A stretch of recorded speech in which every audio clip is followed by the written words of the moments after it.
வணக்கம். நான் டாக்டர் ராமநாதன் அர்ச்சனா. இன்றைக்கு 2025 ஆண்டு அக்டோபர் மாதம் 20ஆம் தேதி. இப்போ இங்கே இரவு 11 மணி, அங்கே ஸ்ரீலங்காவில் விடிய காலம் 4 மணி. இன்னும் ஒரு மணி நேரத்தில் இன்றைய தீபாவளி நாட்கள் முடிஞ்சிருக்கிறது. ஆனால் இன்றைய தீபாவளி நாட்கள் எனக்கு ஒரு பெரிய ஒரு சந்தோஷமான, என்னுடைய சமூகத்துக்கு நான் செய்யக்கூடிய வேலைகளில் முக்கியமான ஒரு சந்தோஷமான நாளாக இந்த தீபாவளி நாள் அமைந்திருக்கிறது. அது என்னது ஏது என்பதை ஒரு சின்ன விளக்கமான வீடியோவாக போடுகிறேன்.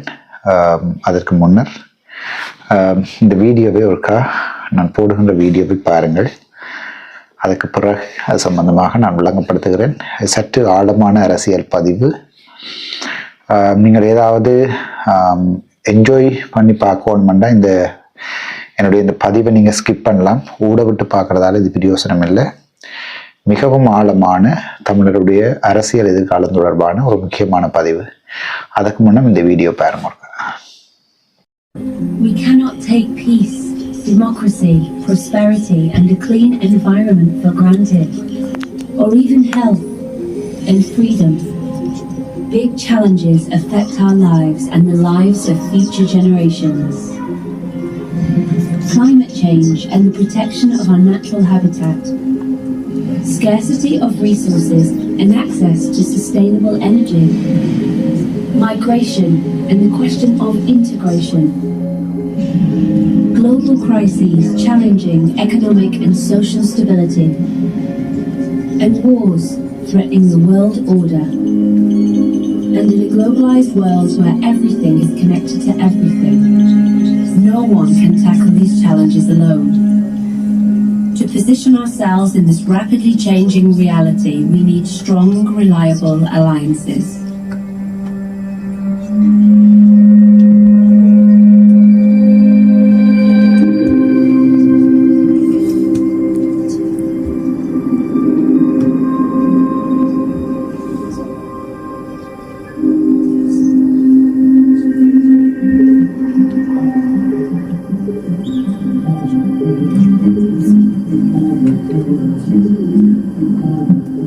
Europe.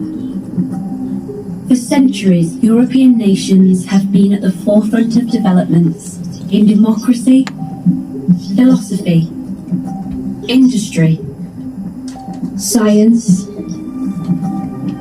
social justice, culture, and sport.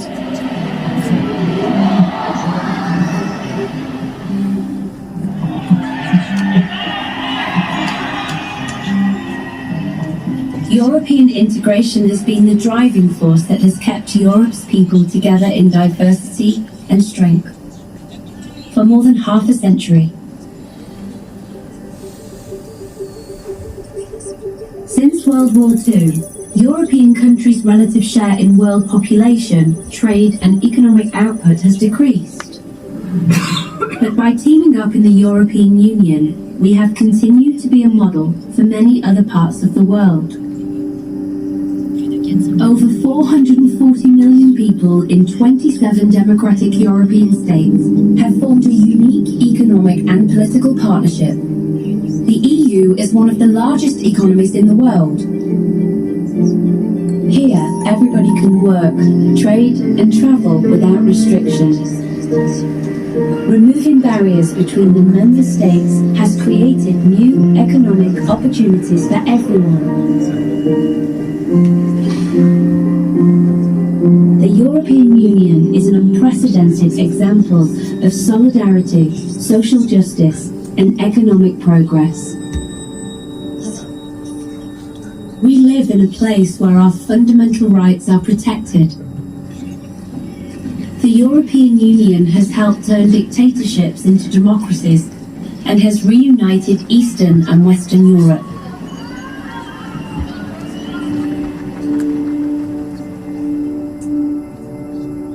As Europeans, we can be proud of what we have achieved so far. But peace, prosperity, and stability can no longer be taken for granted. There are different visions of the future of our union. To carry on with our common project, we have to work on it. The European Parliament represents democracy at continental level, and decision-making in the EU is a democratically legitimate process. The European Parliament elects the President of the Commission and approves the commissioners, one from each EU country. As in national parliaments, the members of the European Parliament are our directly elected representatives.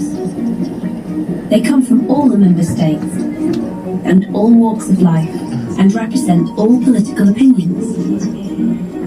They are rooted in their national parties and their home constituencies. And as in our national parliaments, they debate, compromise, negotiate, vote, and adopt laws, European laws. This always involves all the member states, and it concerns matters that can be solved best at European level. And it is adopted, so thereby And the Parliament listens to all Europeans.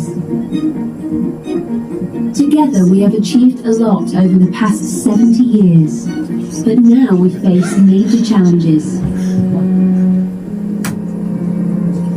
How do we become climate neutral and protect our planet for future generations?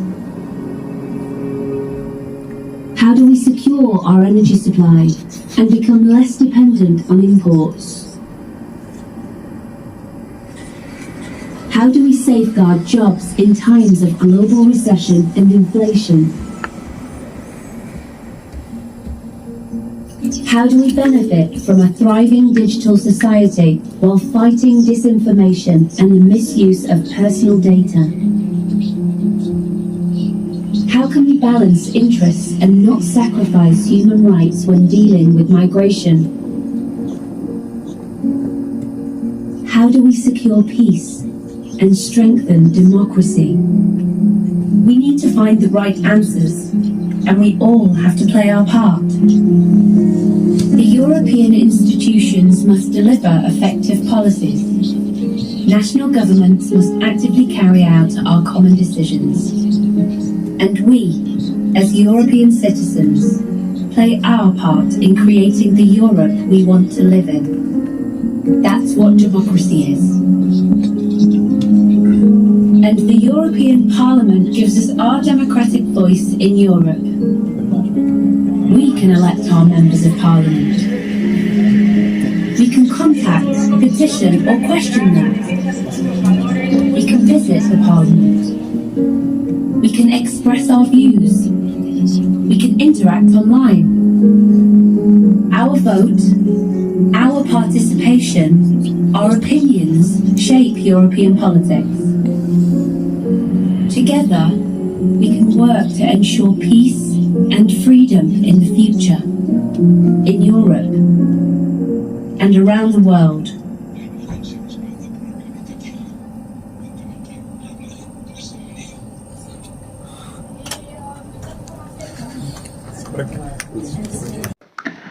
இதில் ஒரு சில விடயங்கள், ஒரு சில photos போட்டிருக்கேன், ஒரு சில videos நீங்கள் பார்த்துருப்பீங்க. இப்போ வந்து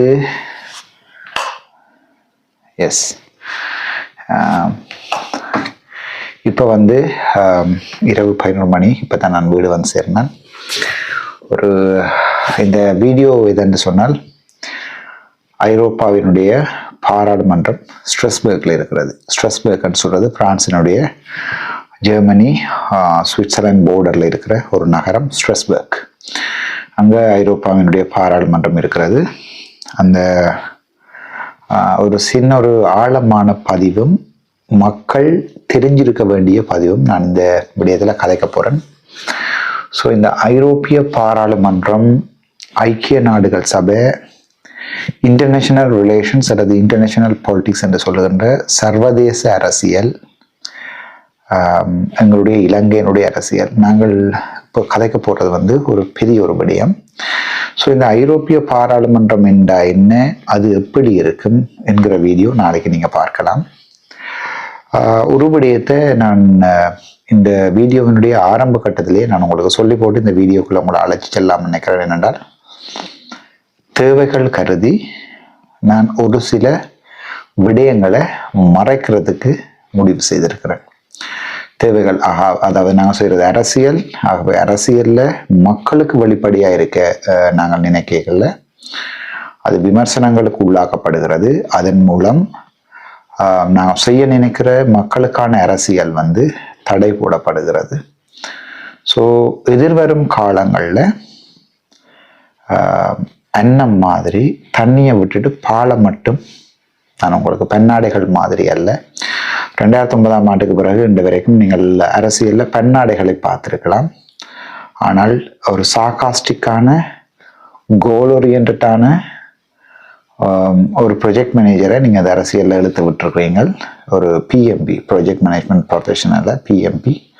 ஸோ அது ப்ராஜெக்ட் மேனேஜ்மெண்ட் முடிச்சாக்களே தெரியும். அது டெய்லி எங்களோட ருட்டீன் ஆக்டிவிட்டீஸில் ப்ராஜெக்ட் மேனேஜ்மெண்ட் அதாவது ஒரு முகாமைத்துவம் எவ்வளோ முக்கியமானது, மேனேஜ்மெண்ட் எவ்வளோ முக்கியமானதுன்றது ப்ராஜெக்ட் மேனேஜ்மெண்ட் நாலேஜ் உள்ள ஆட்களுக்கு விளங்கும். ஸோ இந்த அரசியலில் ஒரு அரசியல்வாதியாக அல்லாமல் எங்கேயோ இருந்த ஒருத்தனை இந்த அரசியல் இழுத்து விட்டுருக்கிறீங்க. ஸோ சில பேருக்கு இந்த பதிவுகள் எரிச்சலை ஊட்டலாம். நீங்கள் ஓட விட்டு பார்க்கலாம், அல்லது நீங்கள் ஓடி போய் பார்க்கலாம். இந்த வீடியோவை பார்க்காமையும் விடலாம். தமிழர்களுடைய அரசியல் தொடர்பாக எங்களோட ஜென்ரேஷன் பேபி பூமர்ஸ்ல இருந்து 2K தான் இந்த வீடியோ போடுகிறேன். ஜென்ரேஷன் சர்ச் இதை பார்க்காம விடலாம். இது விளங்கினாக்களுக்கு விளங்கினான் எல்லாம், விளங்காட்டியும் பரவாயில்லை. அது சம்பந்தம் இது எங்களோட வீடியோனுடைய தலைப்பு அல்ல. என்னுடைய பயணம் நான் சாடை மாடியாக உங்களுக்கு சொல்லுகிறேன், ஆழமாக கடும் வெளிப்படையாக என்னால் சொல்ல முடியாமல் இருக்கிறது. காரணம் என்ன என்பதையும் சொல்லுகிறேன். சரி, என்னுடைய ஐரோப்பிய பயணம் தொடர்பாக இப்போது சாதுவாக நெஞ்சடிக்க வழிகிட்டு இருக்கும் ஒரு சில பேருக்கு. அதுக்கு எங்களுடைய தேசிய தலைவரோடு நின்று போராடின ஒரு சில பேர் எனக்கு உதவி செய்யணும். ஸோ அவர்கள் யார் என்ன உதவி செய்கிறார்கள் என்பது முக்கியமல்ல, எதற்காக உதவி செய்கிறார்கள் என்றதான் என்னை பொறுத்த வரைக்கும் முக்கியம். புலம்பெயர் தமிழர்களை பொறுத்த வரைக்கும் நாங்கள் அரசியல் தலைமையும் இல்லாமல், தேசிய தலைமையும் இல்லாமல், இலங்கையினுடைய அரசியலை மாற்ற ஆசைப்படுகின்ற ஆனால் ஒரு இலக்கை நோக்கி பயணிக்காத பல குழுக்களுக்கு மத்தியிலே இந்த ஐரோப்பிய அமெரிக்க வல்லாதிக்க அரசாங்கம் அரசியல்ல எங்களுடைய நாங்கள் இங்கே நிற்கிறோம்.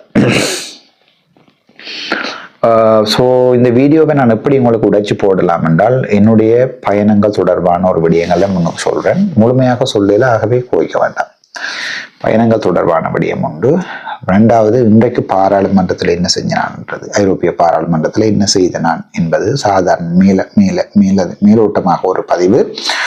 அதே நேரத்தில் இந்த முறை மாகாண சபையில் ஒரு சர்வதேச சூழ்ச்சி ஒன்று இருக்கிறது.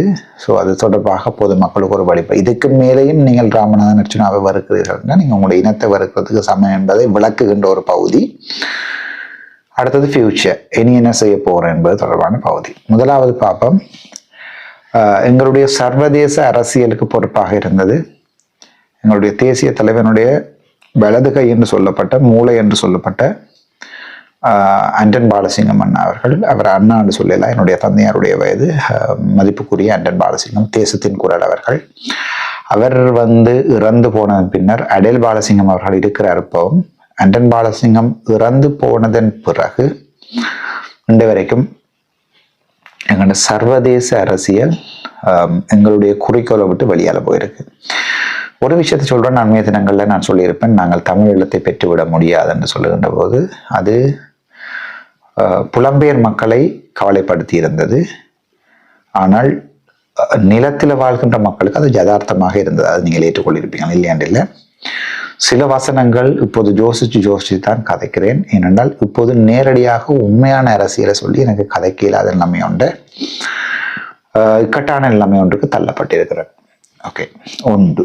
ரெண்டாவது, சுனப்பான தமிழ் செல்வனாவும் எங்களுடைய தேசத்தின் குரல் அன்பாலசிங்கம் போன பிறகு தமிழ் மக்களுடைய உண்மையான அரசியல் செத்து இப்போது 15 வருடம் ஆகிறது. பெண்ணாளிகள் தான் அரசியல் நிற்கிறார்கள். ஸோ அது ரெண்டாவது. மூன்றாவது விடயம், இனிமேல் அரசியல் ரீதியாகத்தான் நாங்கள் போராடலாம், ஆகவே எங்களுடைய இனத்துக்குரிய கடைசி ஆயுதம் அரசியல் என்றது. 4வது விடயம், இலங்கையை பொறுத்த வரைக்கும் வாழுகின்ற மக்கள் முற்றாக தமிழர்களுடைய அரசியல நம்பிக்கை இழந்து சற்று கொஞ்சம் கொஞ்சமாக சர்வதேச வலைப்பின்னலுக்கும் பிராந்திய வெள்ளாதிக்கங்களோட வலைப்பின்னல்களுக்கும் விழுந்து பொஸ்கோ நிஷா உட்பட உருத்துரகுமாரன் உட்பட சகல பேரும் ஒவ்வொரு பிராந்திய வல்லரசுகளுக்கும் வேலை செய்ய ஆரம்பித்து தங்களுடைய வயிற்றை நிரப்புகின்றார்கள் என்றது 5வது விடயம். இது சாதாரணமான ஒரு ஆள் இந்த வீடியோ என்ன சொல்றான்னு கூட கடந்து போயிடலாம். புலம்பெயர் நாட்டில் இருக்கிற அமைப்புகளுக்கு இப்போது ராமநாதன் அர்ச்சுனா ஒரு பெரிய தலைவலி. ஓகே, அதையும் நான் உங்களுக்கு விளங்கப்படுத்துகிறேன். நாங்கள் பாராளுமன்றத்திலே செஸ் சாம்பியன். ஸோ சில விடயங்களை சொல்ல இயலாது, என்னுடைய மூவுகளை சொல்ல இயலாது. மூவுகள் நடக்கின்ற போது நீங்கள் பார்க்கலாம். இலங்கை அரசியலமைப்பு சட்டத்துக்கு உட்பட்ட ரீதியில தமிழீழம் என்ற ஒரு கொள்கையை வாயால சொல்ல முடியாது ராமநாதன் அர்ச்சுனாவால. ஸோ அதை நீங்கள் ஏற்றுக்கொள்றீங்களா? இலங்கையில பாராளுமன்றத்துல ஓத்தெடுத்திருக்கிறோம், சத்திய பிரமாணம் எடுத்திருக்கிறோம். இலங்கை நாட்டை 2ஆக பிரித்து தமிழீழம் என்கிற கொள்ளைகளுக்கு நாங்கள் உடன்பட மாட்டோம் என்று சத்திய பிரமாணம் எடுத்திருக்கிறோம் பாராளுமன்றத்துல. ஸோ அதற்கு எதிராக செயற்படுகின்ற சந்தர்ப்பத்தில் பாராளுமன்றத்தில இருந்து ராமநாதன் அர்ச்சுனா பயங்கரவாத தடை சட்டம் மூலம் மீண்டும் வெளியால் வராத மாதிரி பெர்மனண்டாக அனுரகுமார் சாநாயக் அவருடைய அரசாங்கத்தினால ஏதாவது ஒரு காரணங்களுக்காகவோ பிடிஏக்களாலேயோ பெர்மனண்டாக என்னை அவர்கள் சிறையிலே அடைத்து போடலாம். அது நீங்கள் விளங்கிக் கொள்ளணும். ஆனால் சதுரங்கத்தில் குதிரை ஒன்று இருக்கு. அந்த குதிரை முன்னுக்கும் பாயும் பின்னுக்கும் பாயும். போன் முன்னுக்கு பின்னுக்கு பாயிடாது, கிங் கோயின் முன்னுக்கு பின்னுக்கு பாயலாம். ஆனால் குதிரை பாயிறத யாராலையும் கணிப்பிடவே முடியாது. ஓகே, ஸோ எங்களுடைய மூமெண்ட் முன்னுக்கு பின்னுக்கு போகிறதா இருக்கும். இதை விட வெளிப்படையாக என்னால் எதுவும் சொல்ல முடியாது. 1. 2வது, எங்களுடைய போராட்டம் தோத்ததுக்குரிய காரணம் சர்வதேசத்துல முக்கியமாக இந்தியா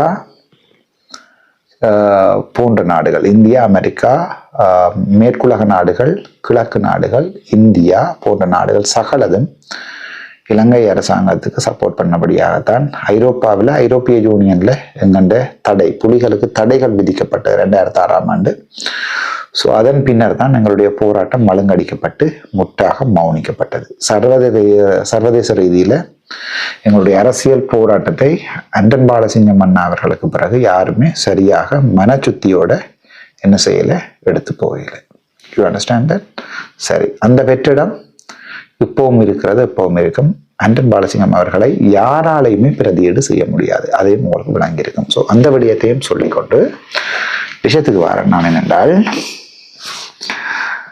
ராமநாதன் அர்ச்சுனா என்கின்ற ஒரு தனிநபரை இவ்வளவு பேர், இவ்வளவு அதிக எண்ணிக்கையான ஆக்கள் ஒரே நேரத்துல சமூக ஊடகங்கள்ல தாக்கினதை நீங்கள் ஒருபோதுமே கேள்விப்பட்டிருக்க மாட்டீங்க. சரிதானே? ஸோ அதுக்குரிய என்ன காரணம் என்றதை பார்க்கறதுக்கு முன்னம் இந்த காணொளிக்கு போயிட்டு வருவோம். சிவசம்புவண்ணாவினுடைய இந்த காணொளிக்கு போயிட்டு வருவோம். வணக்கம். இப்போ நீங்கள் என்னதான் வரத்து ஊற்றினாலும் கழிவு ஊற்றினாலும் அர்ச்சுனா ராமநாதனை நீங்கள் வீழ்த்த முடியாது.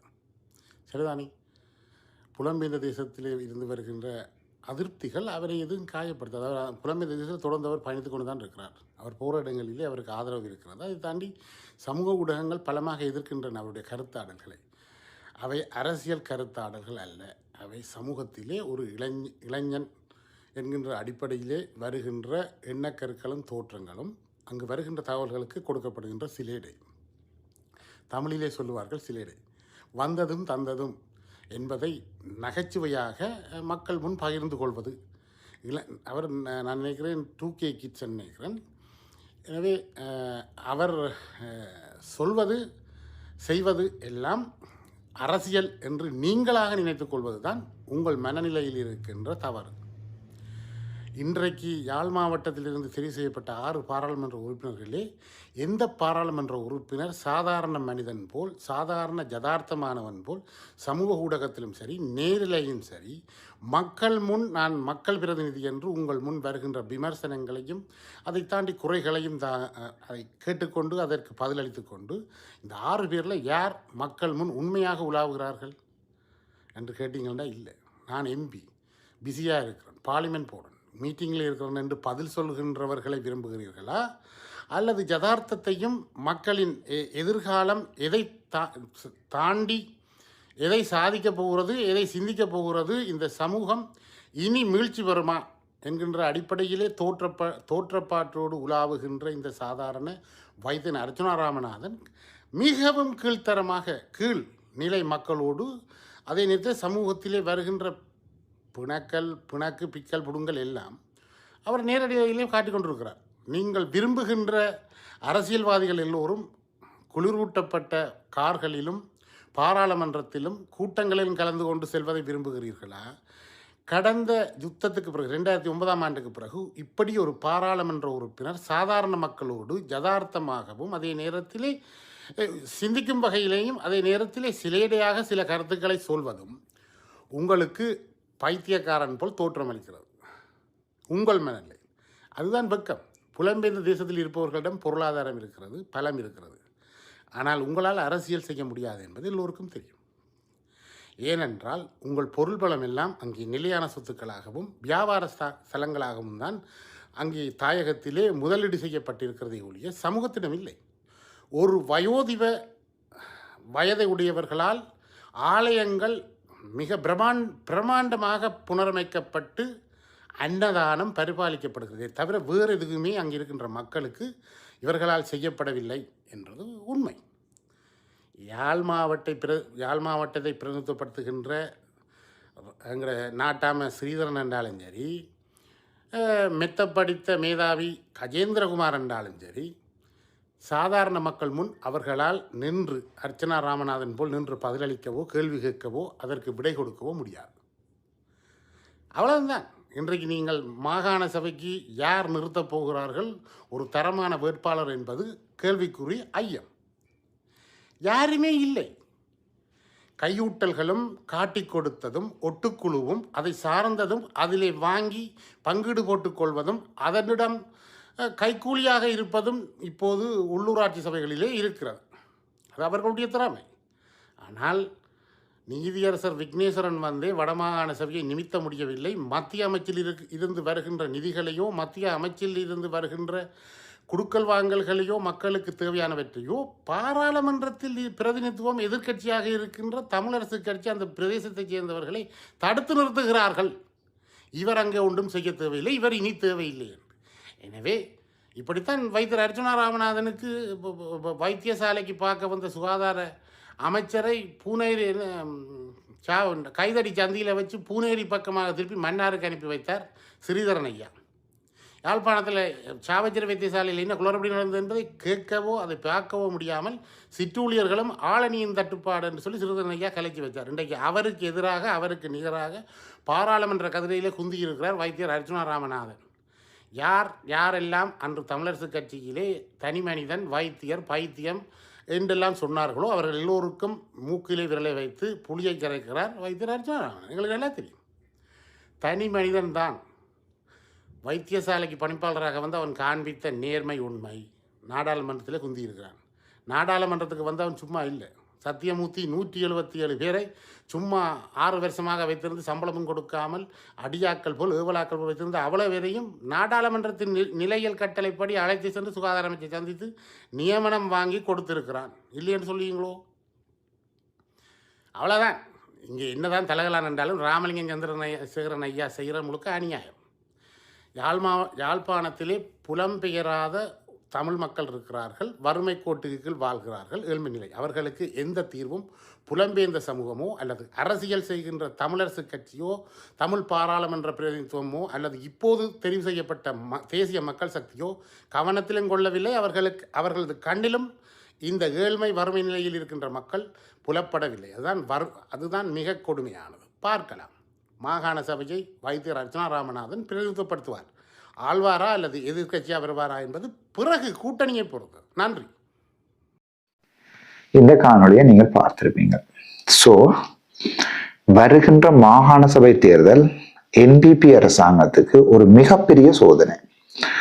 மற்ற மாகாண சபைகளில் சில நேரங்களில் என்பிபி தோற்றாலும் வடக்கு மாகாணத்தில் என்பிபி தோக்கக்கூடாதுன்றதுல சர்வதேசம் மிக குறியாக இருக்கிறது. வடிவா விளையை கொள்ளுங்க. இது தயவு செய்து இந்த வீடியோவை 2 தரம் போட்டு கேட்டு பாருங்க. நான் கதைக்கிறது விளங்கல என்றா கீழே சொல்லுங்க. நான் திரும்ப மறுபடியும் தெளிவாக இன்னும் தெளிவாக ஐம் டீச்சர். டாக்டர்ன்றா டீச்சர் தான் அர்த்தமா, டாக்டரோ என்றது டீச்சோ என்றது அர்த்தம். ஸோ அது இந்த ஸ்பெயின் அதை போய் பார்த்து பாருங்க. அதாவது வந்து படிப்பிக்கிறாள் தான் டாக்டர்ன்னு சொல்வார்கள்.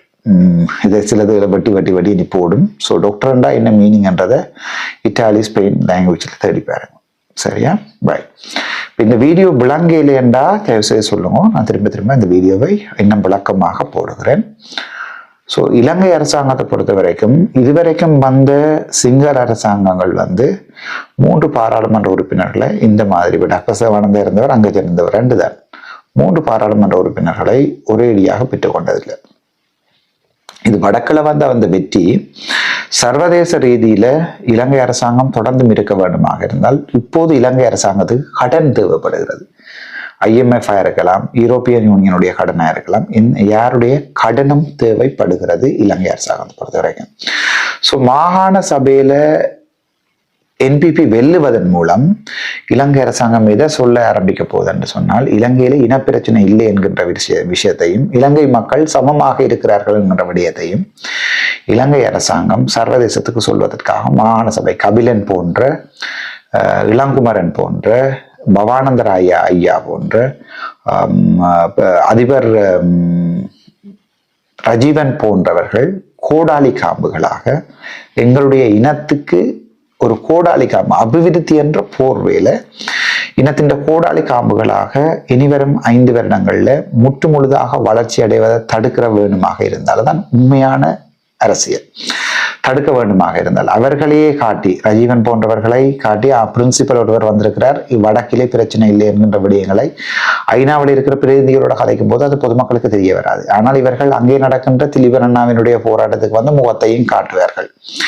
இதான் இந்த அரசியல். அதாவது இவர்களை பாவித்து இப்ப என்ன சொல்லுகிறார்கள், லக்ஷ்மன் கதிர்காமராக மாற விருப்பம் என்றால் NPPயோட இணைந்து கொள்ளலாம் என்று சொல்கின்ற நிலைமைக்கு தான் NPP வந்திருக்கிறது. நான் வந்து லக்ஷ்மன் கதிர்காமராக இருக்க விரும்பவில்லை, அண்டன் பாலசிங்கம் அவர்களாக இருக்க விரும்புகிறேன். மனசாலையும் உடம்பாலையும் சாவாலையும் சகலத்தாலையும் அண்டன் பாலசிங்கம் அண்ணா மாதிரியாக ஐயா போன்று நான் இருக்க விரும்புகிறேன். லக்ஷ்மன் கதிர்காமராக சாவதற்கு நான் தயாராக இல்லை. ஆனால் சிங்கள மக்களுக்குள்ளேயே ஒரு புரளி எழுப்பப்பட்டிருக்கிறது. ராமநாதன் அர்ச்சுனா வந்து இப்போது NPPயோட சேர்ந்து லக்ஷ்மன் கதிராக மாற்றுவது ஈஸி. இந்த முறை என்னோட விடயம் வந்து விளங்கப்படுத்துகிறேன். வடக்கு மாகாண சபை மாபெரும் ஒரு போட்டியில நிற்கிறது. காரணம், சர்வதேச ரீதியில இலங்கையில இனப்பிரச்சனை இல்லை, இப்போது கடன், ஏற்கனவே இருந்த அரசாங்கங்கள் எடுத்த கடன்களால தான் இலங்கையில பிரச்சனை இருக்கிறது, பொருளாதார நெருக்கடி இருக்கிறது. எங்களுடைய NPP அரசாங்கம் யூரோப்பியன் யூனியன் போன்ற இடங்களுக்கு வந்து காட்டுவதற்கு முயற்சி செய்கிறது. அதற்காக அண்மைய தினங்களில் கூட நீங்கள் பார்த்தீங்கன்னு சொன்னால் எங்களுடைய கோடாலி காம்புகள் பாதிக்கப்பட்டு கொண்டு இருக்கின்றன. அதை நீங்க வடிவாக விளங்கிக் கொள்ளணும். ஸோ இந்த விஷயத்துல ராமநாதன் அர்ச்சுனா என்பவன் ஒரு கிறுக்கன் என்ற ஒரு விடயம் என்ற அரசாங்கமும் வல்லாதிக்க, முக்கியமாக இந்தியா போன்ற வல்லாதிக்க நாடுகளும் வந்து இப்போது விளங்கி இருக்கிறது. இந்த வீடியோவோட ஒரு பாரிய மாற்றம் எங்களுடைய அரசியல்ல வரும். சரிதானே? நான் சில விடயங்களை உடைக்கிறேன்னா பொதுமக்கள் விளங்கிக் கொள்ளணும் என்று. ஏனென்றால் இப்ப இருக்கிற நிலைமையில சர்வதேச நாடுகளை பொறுத்த வரைக்கும் அது செல்வம் அடக்கலநாதனாக இருக்கலாம், ஸ்ரீதரனாக இருக்கலாம், முதிர்ந்த CV விக்னேஸ்வரனாக இருக்கலாம், எந்த ஒரு தமிழ் தலைமையும் இந்தியாவோட சேர்ந்து நின்று தமிழர்களை காட்டி கொடுத்ததுதான் உண்மை, தமிழர்களை துளைத்ததுதான் உண்மை. இப்போது ராமநாதன் அர்ச்சுனா என்கிறவர் வடக்கு மாகாண சபை என்ற மாகாண சபைக்கு தற்சமயம் மாகாண சபை முதலமைச்சராக வருவாராக இருந்தால் இந்தியாவினுடைய நிகழ்ச்சி நிரலுக்குள்ள ராமநாதன் அர்ச்சுனா விழமாட்டார் என்கிற பிரச்சனை இந்தியாவுக்கு பொது தெள்ள தெளிவாக இருக்கிறது. முதலாவது விடயம் உங்களுக்கு சொல்றேன். 2வது விடயம், இந்த அரசியலை விளங்கிறேன்னா நீங்கள் மறவுங்கோவா, அதாவது வந்து தமிழர்களுக்குரிய அரசியலை மறவுங்கோ நீங்கள் இந்த முறை இந்த அரசியலை விளங்காட்டி.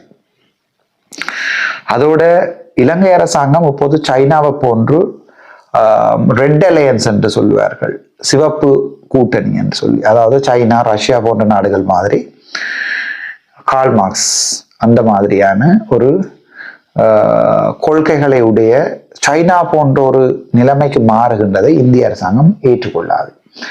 ஏனென்றால் மேற்கோட நிற்கிற இலங்கை அரசாங்கம் மேற்கோட நிற்கிற மேலத்திய நாடுகள் நிற்கிற இந்தியா போன்ற நாடுகள் இலங்கை அரசாங்கத்தை மேற்கு பக்கம் கொண்டு போகத்தான் பார்க்கும். சைனாவை பொறுத்த வரைக்கும் சைனா ரஷ்யா இந்த பக்கம் கொண்டு போகத்தான் பார்க்கும். இலங்கை இப்போது மிகப்பெரிய ஒரு அரசியல் நிலைமைக்குள்ள அமெரிக்காவாலேயும் ஒதுக்கப்பட்டு கொண்டு இருக்குது. இதுக்கு மேல மேலதிகமாக விடியமாக எனக்கு போட இல்லாதவங்களுக்கு. ஆகவே இப்போது என்ன பிரச்சனைன்னு சொன்னால், வடக்கு மாகாண சபை ராமநாதன் அர்ச்சுனா போன்றவர்களிடம் போய்விடுமா, போனால் அது ஒரு பெரிய தலைவலியாக இருக்குமென்றதை வல்லரசு நாடுகள்ல இருந்து சகலருமே புரிந்து கொண்டிருக்கிறார்கள். ஆகவே என்னுடைய பயணங்கள்ல இருந்து நான் சந்திப்பவர்கள்ல இருந்து எல்லாமே திரிவுபடுத்தப்பட்டு இன்று கூட ஐரோப்பிய பாராளுமன்றத்தில் நான் சில சந்திப்புகளை மேற்கொண்டேன். ஆனால் நான் சகலவற்றையும் ஒரு சீக்ரெட்டாக வைத்திருப்பதற்கு நான் விரும்புகிறேன். யாரை சந்திக்கிறேன், எந்த பாராளுமன்ற உறுப்பினர், எம்இபி என்று சொல்வார்கள், member of European parliament, MEP. So யாரை நான் சந்திக்கிறேன், யாரை என்ன கதைக்கின்றேன் என்கிற விடயங்களை என்னோட வருகிறவர்களுக்கு கூட தெரியாமல் நான் தனிப்பட்ட ரீதியில என்னோட ஒன்று ரெண்டு என்னோட உறவுகளா என்னுடைய இரத்த உறவுகள் அல்லாத யாருக்குமே இந்த ரகசியங்களை நான் சொல்றதுக்கு தயாராக இல்லை. ஸோ இதை வடிவா விளங்கிக் கொள்ளுங்கோ. ஏனென்றால் நாங்கள் செய்கிற அரசியல் எல்லாத்தையுமே வெளிப்படையாக சொல்லக்கூடாது என்கின்ற பக்குவத்தை இந்த சமூகம் எனக்கு சொல்லி தந்திருக்கிறது. ஆகவே என்னுடைய அரசியல் பொதுமக்கள் சார்பாக தான் இருக்கும், உங்களுக்கு நன்றாக விளங்கும். சர்வதேச நாடுகளை பொறுத்த வரைக்கும் ராமநாதன் அர்ச்சுனான்றது ஒரு மிகப்பெரிய தலைவலியாக மாறி இருக்கிறார் என்றதுதான் உண்மை. ஸோ அவருக்கு எதிராக இந்த பிராந்திய வல்லரசுகள், முக்கியமாக இந்த ஒட்டுக்குழுக்கள் தங்களுடைய ஆக்களை இந்த தமிழ் பாக்ஸ் போன்ற புலட்டாக்கள், சரிதானே, இப்படி இந்த டிக்டாக்குகளில் யூடியூப்களில் நேரடியாக பணம் செலுத்தி இறக்கி இருக்கிறார்கள்.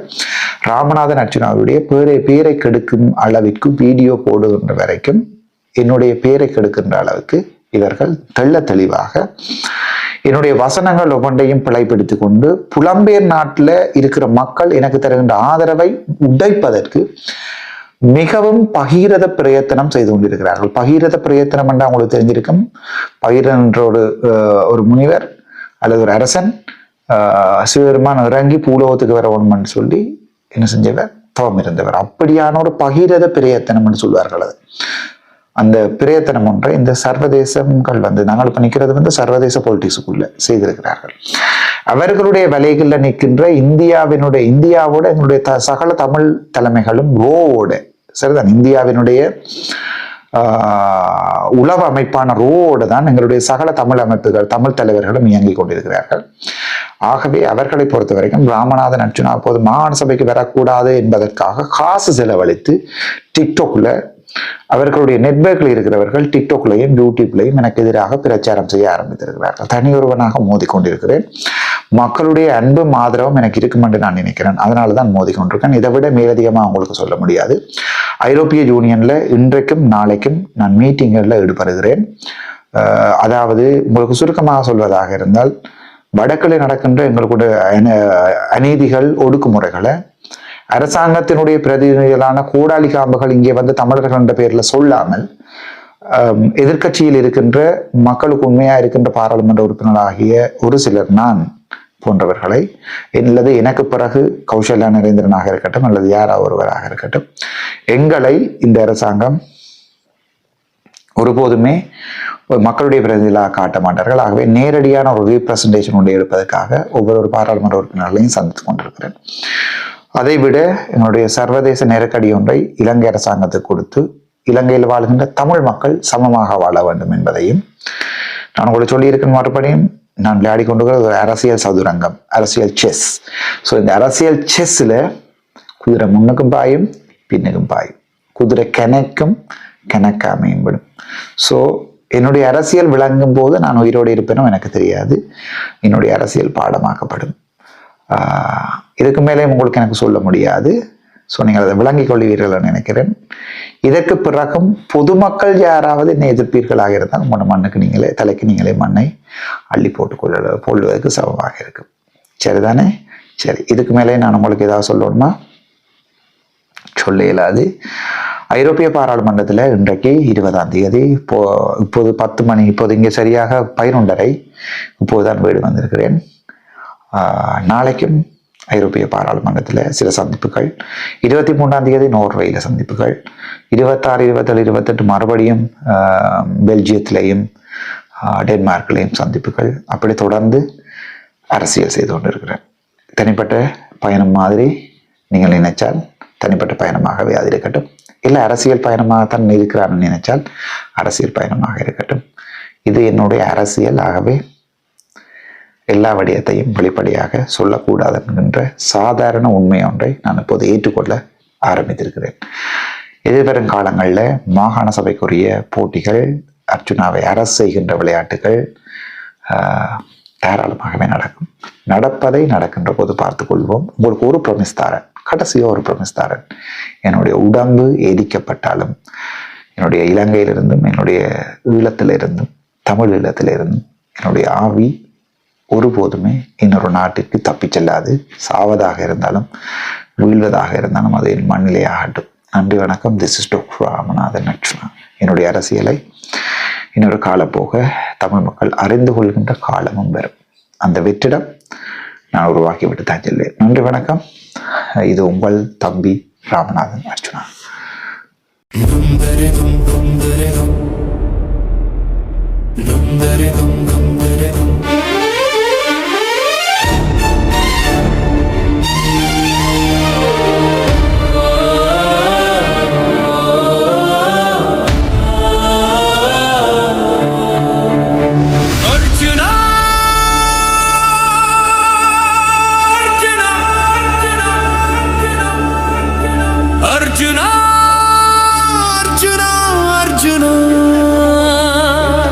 தலைவனின் பிள்ளை நீயடா, தமிழரின் நம்பிக்கை நீயடா, மக்களின் நெஞ்சில் நின்றவன் நீயடா. அர்ஜுனா, அர்ஜுனா, அர்ஜுனா, தலைவனின் பிள்ளை நீயடா. உன் குரலில் இரத்தம் கொதிக்குது, நீதியை நிமிருது. மக்கள் துன்பம் சொன்னா நீயே தீர்வடா, நிமிர்ந்து நிற்கும் தமிழன் உன் ரத்தத்தில் தீயடா. மக்களுக்காக வைத்தியம் செய்தவன், பல பைத்தியங்களுக்கு வைத்தியம் செய்ய அரசியல் வந்தா. அந்த நிமிடம் தொடங்கி புலி கத்தி எழுந்தது. அர்ஜுனா, அர்ஜுனா, அர்ஜுனா, அர்ஜுனா, அர்ஜுனா, அர்ஜுனா, தலைவனின் பிள்ளை நீயடா, தமிழரின் நம்பிக்கை நீயடா.